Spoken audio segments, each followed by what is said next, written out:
mencapai kolonial ya. Oke, tapi tenang teman-teman, jiwa masih tetap milenial ya. So, kata orang nggak kenal tidak sayang, betul ya teman-teman ya. Saya ingin sedikit perkenalkan diri. Nama saya Hadi Wang. Kalau mau ingat nama saya gampang banget. Ingat Hadi, ingat Wang. Ulang ya. Ingat Hadi, ingat Wang. Ulangi lagi. Ingat Hadi, ingat Wang. Oke, malam ini saya mau kasih uang loh. Siapa yang mau kan? Siapa mau mendapat uangnya? Wah, kasihan banget cuma satu. Cuma beberapa. Wah, ambil uangnya dulu deh. Ya. Tadi yang angkat-angkat siapa? Sorry bro. Mana uang gua? Yang mau dapat uang? Saya. Oke ya. So, biar teman-teman tidak penasaran. Mau dolar atau mau rupiah? Dolar. Halo? Dolar. Mau dolar atau mau rupiah? Dolar. Ini apa? Dolar. Dolar. Nanti tergantung partisipasi teman-teman ya. Yang ikut partisipasi akan dapat dolar. Yes. Ready? Ready. Ready ya. Oke. So, saya mulai dari sedikit perkenalan diri dulu ya. Simak baik-baik kalau mau dapat uang ya. Ingat Hadi, ingat Wang. ya. So, saat ini saya adalah seorang certified financial planner dan juga seorang estate planner untuk individu, untuk keluarga dan juga untuk pemilik bisnis ya. Dan saya juga adalah seorang guest lecturer CFP course di Commonwealth Bank, kemudian di Aksa Mandiri di Prudential dan beberapa institusi finansial. Dan saya juga adalah saat ini adalah seorang board of advisors untuk FPFP Indonesia tahun 2018-2019 ya. Tapi bisnis utama saya adalah ini. Saya seorang agency director partner di FP1 Group yang berkantor pusat di Jakarta. FP1 Group itu ada di beberapa kota di Indonesia ya. Nah, teman saya Pak Wibisono adalah salah satu yang punya AD partner yang ada di Surabaya ya. Kemudian saat ini saya memanage grup yang terdiri dari agency director, associate agency director, agency manager dan juga banyak advisor. Ini adalah bisnis utama saya, oke? Dan teman-teman, sebelum saya lanjut ke yang lebih detail, saya ingin kasih satu cerita. Mau dengar cerita dulu? Mau. Mau ya? Ya. Yang bisa menyimak cerita ini dengan baik dapat dolar, ya. Mulai? Oke. Ini cerita adalah mengenai seorang anak muda, ya. Seorang anak muda yang begitu hidupnya bergairah, oke? Tapi sayangnya anak muda ini tinggal di sebuah desa nelayan. So dia selalu ingin jadi satu orang anak muda yang berprestasi di situ, ya. Bagaimana bisa menjadi anak muda berprestasi? Dia cari tahu apa sih yang bisa dilakukan sehingga dipandang sebagai seorang pemuda yang berprestasi. So dia mulai lihat apa ya yang bisa dilakukan. Dan dia tahu bahwa namanya dua desa nelayan, berarti pasti pekerjaan utamanya apa? Nelayan, oke? Dan di desa nelayan itu ada satu orang yang konon katanya hebat sekali. Setiap kali dia pergi melaut, pulang pasti bawa banyak sekali tangkapannya, ya. Jadi dia bermaksud untuk ketemu dengan si nelayan itu dan mau belajar. Tapi dia juga banyak dengar si nelayan ini orangnya agak aneh. Karena setiap kali kalau dia bawa anak buah pergi melaut, pulang-pulang anak buahnya itu selalu dilemparin ke laut. Jadi anak buah yang dibawa oleh nelayan itu melaut, ya, pulang-pulang banyak cerita ibu dilemparin ke laut. Jadi tanya kenapa? Karena recokin si nelayan itu. Jadi salah satu syarat adalah tak boleh merecokin si nelayan itu. Ya, apapun yang terjadi dia tak boleh merecokin. So pagi-pagi buta dia datang ke si nelayan hebat itu dan bilang, Om, saya mau belajar dong untuk gimana sih seperti Om bisa dapat tangkapan ikan yang banyak. Oke? Si Om bilang, boleh, ikut aja anak muda. Tapi satu ya, lu jangan gangguin gua. Kalau lu gangguin gua lempar lu ke laut. Oke? Nah, akhirnya sepakat dan mereka berangkatlah ke laut. Sampai di tengah laut, si nelayan ambil kail, pasang umpan, lempar ke laut. Gak sampai 5 menit dapat ikan. Ya. Ikannya kelihatannya besar. Kenapa? Karena si nelayan ini berjuang banget habis-habisan dan akhirnya keangkatlah tuh ikan. Ya, wah si pemuda itu udah luar biasa, pantasan dia disebut legenda ya. Nah, tapi si nelayan itu begitu taruh ikannya dia ambil penggaris, dia ukur, wah ini lebih dari semeter nih. So apa yang terjadi? Si nelayan itu angkat ikannya, dibuang ke laut lagi. Terus si pemuda ini heran dan hampir aja dia buka mulut ya. Tapi dia ingat kalau dia recokin si nelayan itu apa yang terjadi? Dicampurkan laut. Dilempar ke laut, dia diam aja. Ya. 2 kali si nelayan itu pasang kail, lempar ke laut dan akhirnya dapat lagi ikan. Dan kali ini ikannya sebenarnya lebih gede karena berjuangnya luar biasa. Oke? Begitu diangkat, diukur, wah ternyata hampir 2 meter. Ya.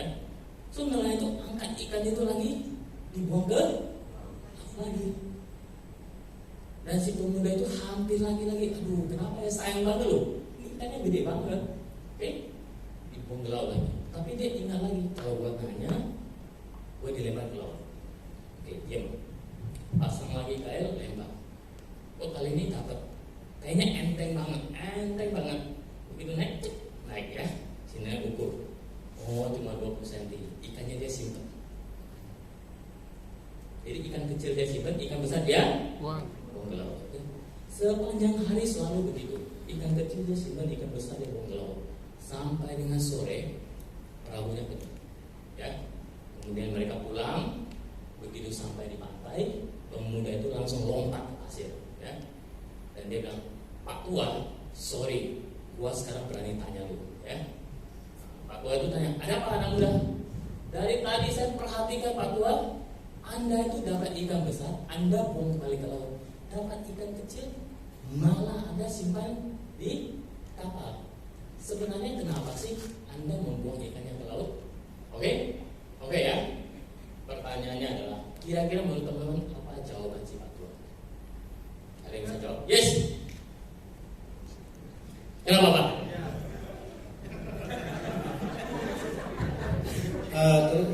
Karena di rumah dia punya tempat penggorengan tidak lebih besar daripada apa itu ikan yang kecil tadi Pak. Jadi dia selalu diukur yang kebesaran dibuang. Oke. Kira-kira seperti tepat itu. nggak? Kira-kira tepat nggak menurut teman jawabannya? Hah? Tepat ya? Tepat ya? Pak. Tepat, kita kasih tepuk tangan dulu, oke? Tapi dapat bola dong ya. Sini Pak, sini Pak.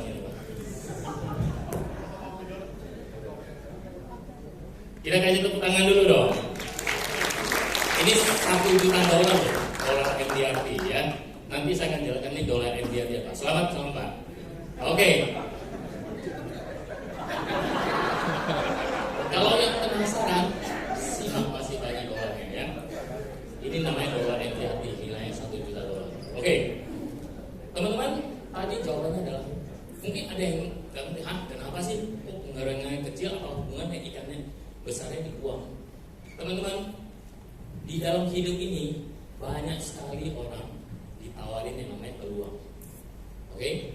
Peluang datang silih berganti. Tapi kita kadang-kadang merasa apa? Oh, ini terlalu besar lah buat saya. Karena apa? Mindset saya segini doang. Kamu tawarin peluang besar, kayaknya nggak cocok buat saya. Soalnya yang terjadi, saya buang. Begitu datang lagi peluang berikutnya, sebenarnya peluangnya luar biasa sekali. Sudah sampai di depan, tidak apa? Kayaknya nggak cocok di buat saya, tidak buang lagi. Di dalam hidup sering sekali hal itu terjadi teman-teman.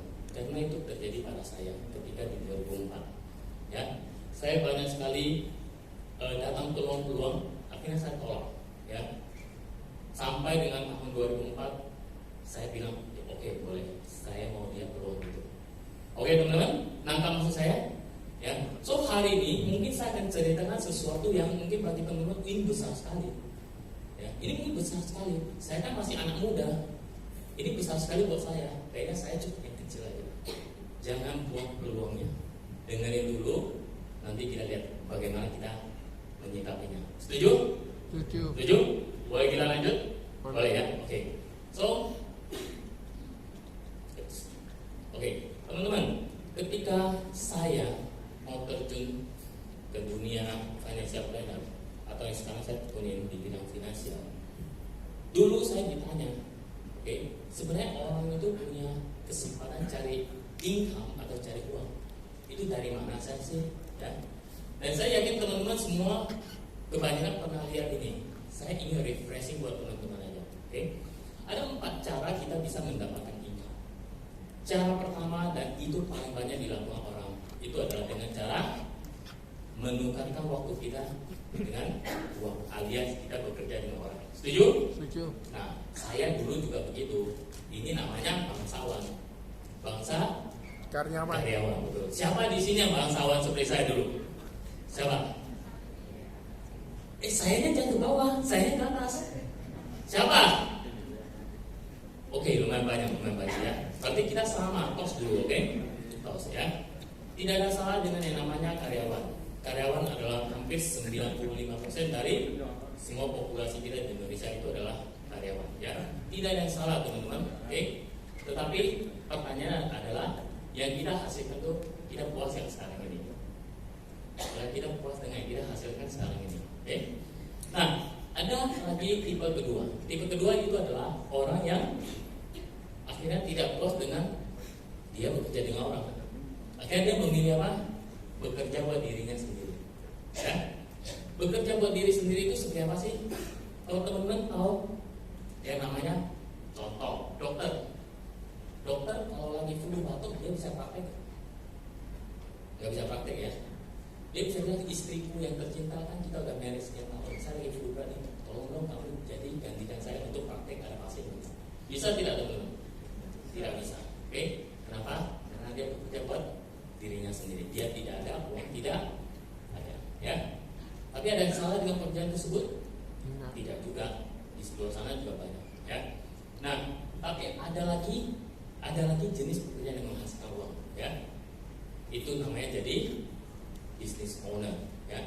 Business owner jangan salah dengan orang yang buka toko, punya bisnis, bukan. Ya. Business owner adalah ada dia, tidak ada dia, uang tetap masuk. Ya, teman-teman pernah makan McDonald? Pasti pernah, betul? Pernah nggak sekali iseng-iseng tanya di kasirnya, bos kamu di mana sih? Kira-kira bosnya McDonald lagi di mana? Nggak tahu. Hah? Di mana? Di Jakarta. Amerika, Jakarta. Kita tidak tahu teman-teman dia lagi di mana. Bisa jadi dia lagi di Hawaii, lagi jemur, kita tidak tahu. Ya, tapi intinya adalah dia ada atau tidak ada di situ uang masuk. Mengerti maksud saya? Begitu juga yang namanya Indomaret, Alfamart, nggak tahu bosnya ada di mana, tidak tahu teman-teman. Sistem yang sudah bekerja. Ya. Tapi untuk punya bisnis seperti itu modalnya besar sekali. Besar. Apakah bisa kita saat ini punya modal untuk memiliki bisnis seperti itu? Belum. Mungkin tidak instan. Setuju? Setuju. Mungkin tidak saat ini. Ya.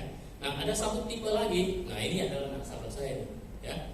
Nasabah ini tidak pernah lihat dia bekerja. Juga tidak pernah dengar dia punya usaha, ya. Kadang-kadang ketemu dia cuma bilang gini, kita ketemu di Grand Indonesia Cafe ini, ya. Karena dia bilang datanglah ke Hotel Sultan, saya tunggu kamu di situ. Dan saya tidak pernah lihat dia tahu dia punya bisnis atau usaha apa. Oke, suatu hari saya tanya dia, Pak, maaf, sebenarnya sampai hari ini saya kenal Bapak begitu lama, saya tidak tahu Bapak punya bisnis apa, ya. Dan dia bilang, Hadi, saya tidak punya bisnis. Ya, saya cuma investasikan uang saya di sini. Nanti begitu selesai saya pindah lagi, saya jual, saya pindah ke sini. Oke? Kalau teman-teman tahu salah satu orang paling kaya di dunia namanya Warren Buffett. Oke? Warren Buffett itu adalah investor paling hebat. Rumah dia sederhana, mobil dia katanya Toyota tahun 70-an, ya. Dan dia ditanya dia punya bisnis apa? Dia punya bisnis investasi. Uangnya taruh di Coca-Cola, taruh di IBM, okay. Dan kalau sudah waktunya, dia pindah lagi, dia pindah ke Microsoft, dia pindah ke Apple. Dia adalah seorang investor. Nah, pertanyaannya juga adalah apakah kita punya uang begitu banyak untuk kita taruh di tempat itu? Mungkin belum saat ini. Setuju nggak teman-teman? Ya. Setuju ya.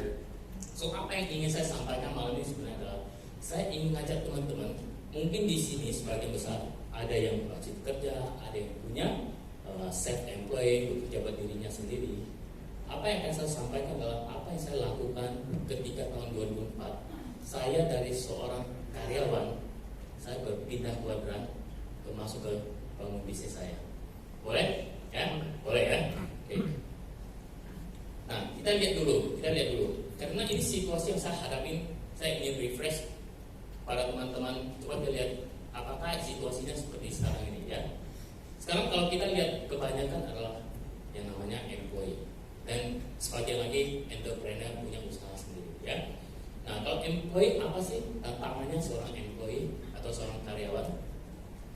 Tantangan paling utama dia kita menjadi seorang adalah keahlian kita diperlukan atau tidak. Kalau keahlian kita tidak diperlukan, gak ada orang mau hire kita. Setuju? Ya. Dan dengan zaman sekarang ini begitu challenge, makin high demand bahwa keahliannya harus ditingkatkan lagi. Ya. Saya ingat sekali ketika tahun 2003 saya adalah seorang IT profesional, programmer ya. Dan ketika itu saya adalah buat software. Dan tahun itu saya dibilang untuk Adi, tahun ini kita mau upgrade sistem karena software yang kita pakai sudah usang. So oleh karena itu kamu harus secepatnya menguasai sistem yang namanya VisualFox Pro. Kalau di sini masih ada zaman hidup di zaman saya tahun 2003, ngerti apa yang saya bilang. So saya bilang VisualFox Pro kita harus upgrade. Ya, kita belajar dalam 6 bulan. Teman-teman tahu hari ini VisualFox Pro itu sudah tidak ada lagi. Ya, sekarang apa-apa orang pakai web, betul? Begitu cepatnya keahlian itu harus teman-teman tingkatkan. Challenging karyawan salah satunya kalian. Apalagi ya, pengalaman. Kalau kita sekarang bekerja, semua orang mau tanya, apakah Anda berpengalaman? Ya. Kemudian jam kerja yang diatur, kita nggak bisa kerja dengan fleksibel. Dulu waktu saya kerja, official jam 9 masuk, pulang jam 5. Realitanya saya selalu pulang di atas jam 7 malam. Ya. Kalau di atas jam 7 malam, ketika ada sesuatu trouble, saya balik lagi ke kantor. Itu adalah realita kalau kita sebagai seorang karyawan. Ya. Kemudian apalagi? Gaji tergantung bos. Ya. Gaji sangat tergantung bos. Ketika performa kita bagus, perusahaan lagi tidak menghasilkan, tidak ada kenaikan gaji. Ya. Waktu untuk keluarga otomatis sangat berkurang. Nanti di belakang saya akan cerita sedikit. Ketika anak saya baru bisa 1 tahun, saya itu hampir tidak pernah main sama dia. Ya, hampir tidak pernah main sama dia. Kenapa? Saya selalu pulang malam. Pulang malam dia udah tidur. Saya tidak tahu apakah sebagian teman-teman mengalami hal yang sama. Dia udah tidur, pagi saya berangkat dia belum bangun. Ya. Nah, apalagi karir kita mentok teman-teman. Waktu terakhir saya sebelum ini kenapa mati? Oke, apa saya salah tekan? Nah, terakhir sebelum saya memulai bisnis di karir saya di financial planner ini, saya adalah seorang programmer. Kemudian posisi saya di atasnya adalah bos saya. Bos saya orang bule Jerman, dan saya berpikir mungkin saya gantikan bos saya, dia bosnya. Kalau saya mau gantikan dia, saya harus jadi bos sendiri, gitu ya. Jadi karir saya mentok teman-teman, karena saya sudah sampai di situ, ya. Karena satu-satunya yang membuat saya bisa naik lagi adalah saya harus pindah kerja. Saya harus lompat lagi ke perusahaan yang lain. Padahal di situ saya sudah lompat yang ke-6 kalinya. Ya, saya sudah pindah kerja ke 6 kalinya. Oke. Nah, kemudian politik kantor. Banyak orang yang ketika tidak bagus, ada yang tidak senang, ya. Yang ngadu ke bos, tidak bisa jadi masalah, ya. Suasana hati bos menentukan karir kita. Dan ini yang paling penting, teman-teman tahu zaman sekarang banyak sekali pekerjaan yang hilang dari 5 tahun yang lalu. Saya pernah bekerja di bank, salah satunya bank BCA. Waktu itu saya pegang sistem IT-nya. Dulu waktu bank lagi heboh-hebohnya, setiap tahun bank tambah cabang. Terakhir saya baca di detik.com, sekarang bank malah kurangin cabang. Yang nomor 1 hilang itu pekerjaan apa kira-kira teman-teman? Alah. Teller. Yes, teller hilang. Kenapa hilang? Mesin ATM bekerja 24 jam. Teller bisa bekerja berapa jam? 8. Internet banking kerja 24 jam. Teller kerja 8. berapa jam? Mobile application kerja non-stop, tidak pernah ngeluh, tidak minta naik gaji. Teller, ngerti maksud saya teman-teman ya? Ya. Oke, jadi perubahan zaman. Ya. Perubahan zaman adalah sesuatu yang nggak bisa dihindari. Terutama teman-teman yang masih milenial harus melihat ke depan pekerjaan bisnis apa yang walaupun terjadi perubahan zaman, ya, secara konteks bisnis kita masih akan tetap diperlukan. Nanti saya akan kupas lebih lanjut. Oke, ini adalah challenging kalau kita sekarang adalah seorang employee. Nah, bagaimana kalau sekarang kita adalah seorang entrepreneur atau pemilik usaha? Tadi orang yang kerja, ini orang yang punya pekerjaan. Berarti bosnya loh ya, betul ya? Ya. Kalau boleh saya tahu di sini yang punya usaha, boleh? Yang punya usaha? Oh ya, Bapak ya, oke. Kalau yang bekerja, tadi yang bekerja, oke banyak ya. Tadi yang bekerja, kira-kira harapannya apa sih, Ibu? Kalau kita seorang pekerja, yang paling kita harapan setiap tahun itu kira-kira apa? Naik gaji. Naik gaji, ya betul ya, betul? Naik gaji. Sekarang saya mau tanya yang bos nih, ya. Pak Bos, kira-kira setiap tahun berharap naik atau tidak naikin gaji karyawannya? Tetap harus naik, tapi naiknya sedikit-sedikit atau lumayan banyak Pak? Sedikit-sedikit ya, oke? Karyawan berharap naik gaji banyak atau sedikit? Oh, ini banyak, ini sedikit, terus gimana dong? Ini pasti ada saling tolak belakang ya. Nah sekarang kita bahas dari sisi seorang entrepreneur. Kira-kira challenging apa sih ya? Kita lihat ya. Perlu modal besar Pak? Bisnis perlu modal besar Pak? Setuju ya? Oke. Memang bisnis pasti perlu modal karena modal lebih besar ya.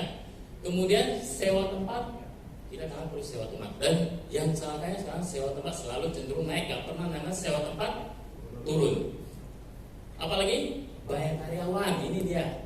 Kita berhak tiap tahun kalau bisa naikin kita aja lah. Karyawan apa tuntut harus naik besar. UMR itu naiknya terus terang sekarang ini sangat membebankan para pebisnis. Tapi dari sisi karyawan ternyata UMR pun masih kecil gitu ya.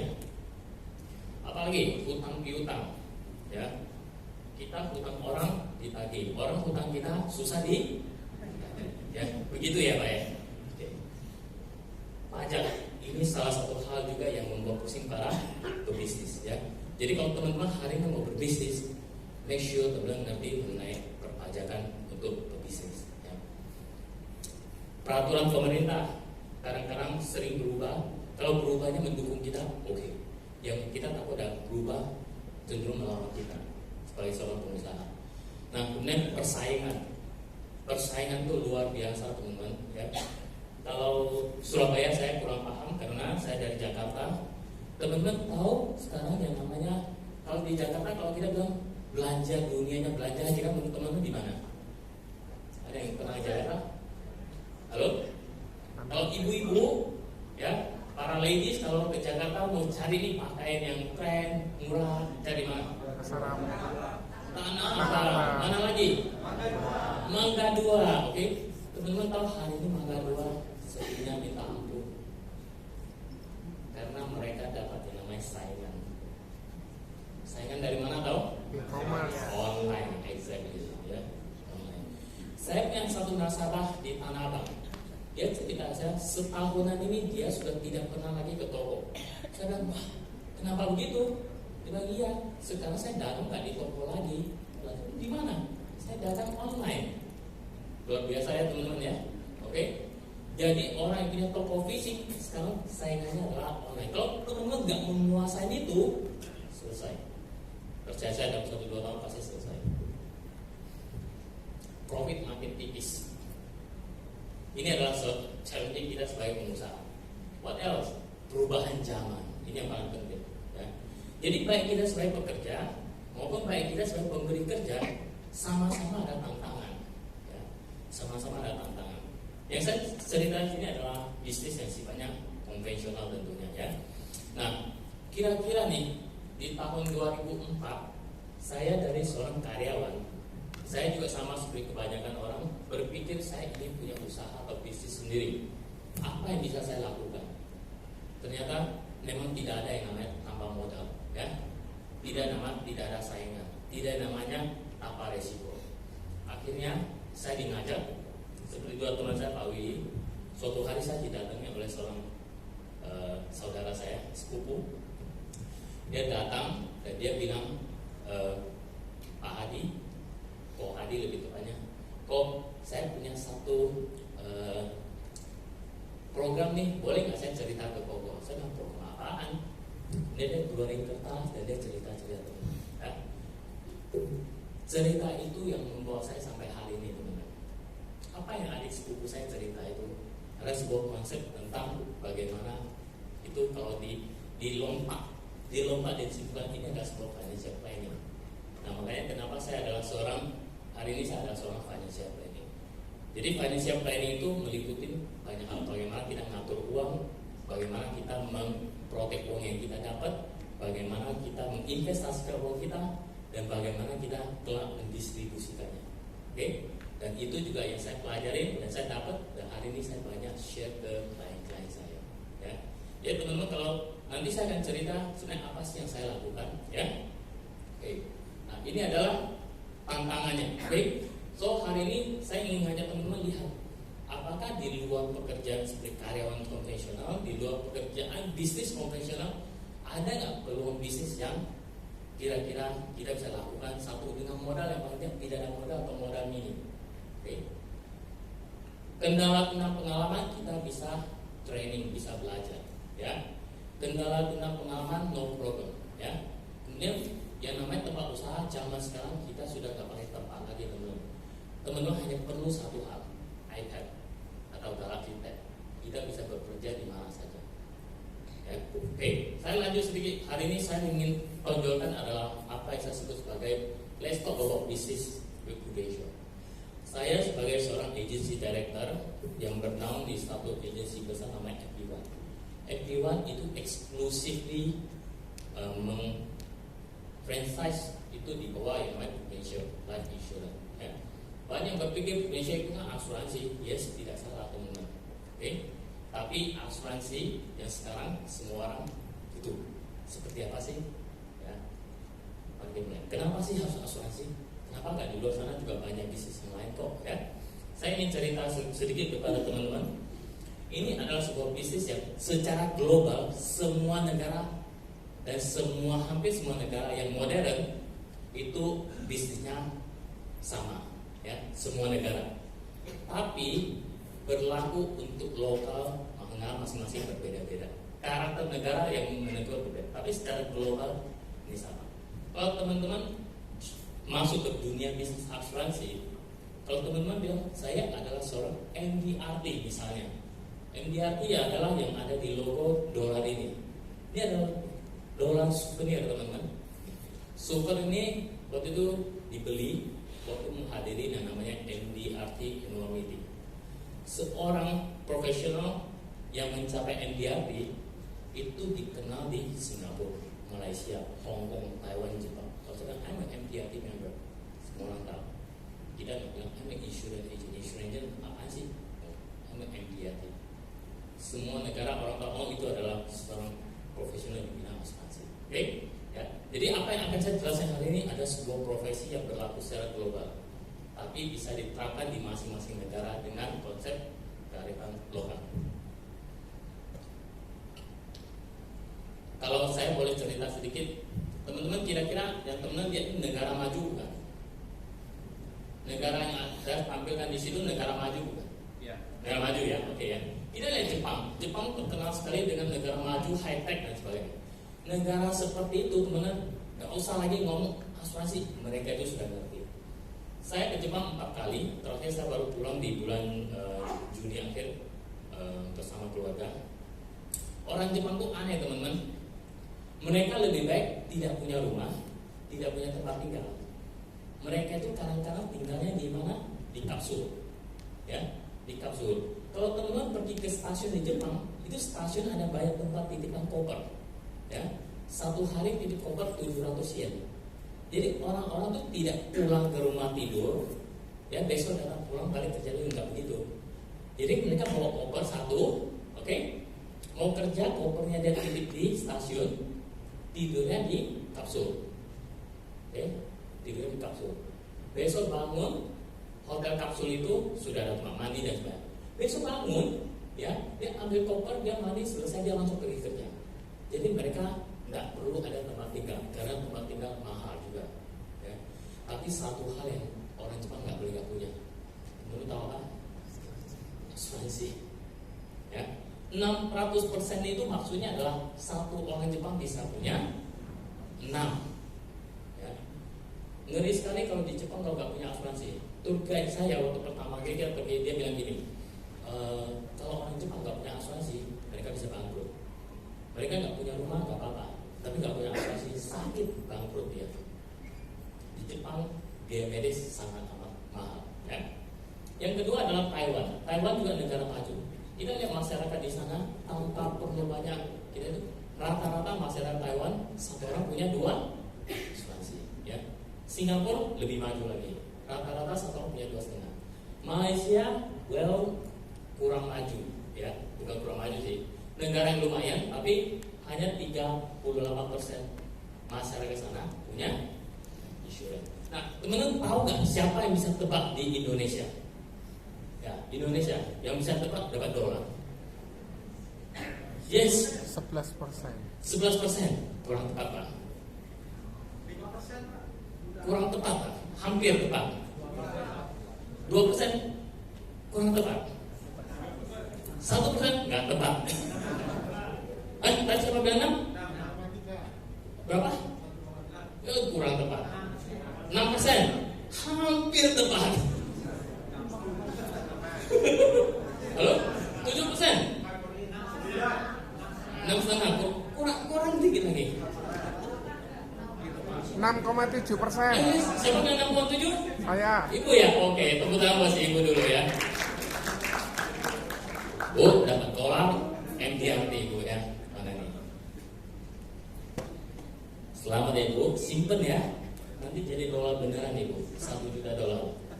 Oke, ini bukan ngomongan kosong saya, oke? Oh sorry, 6,5 ya? Oke, Bapak ya? Oke. Selamat ya Pak. Yang benar sebenarnya 6,7 karena ini adalah berdasarkan data AAJ 2018. 2019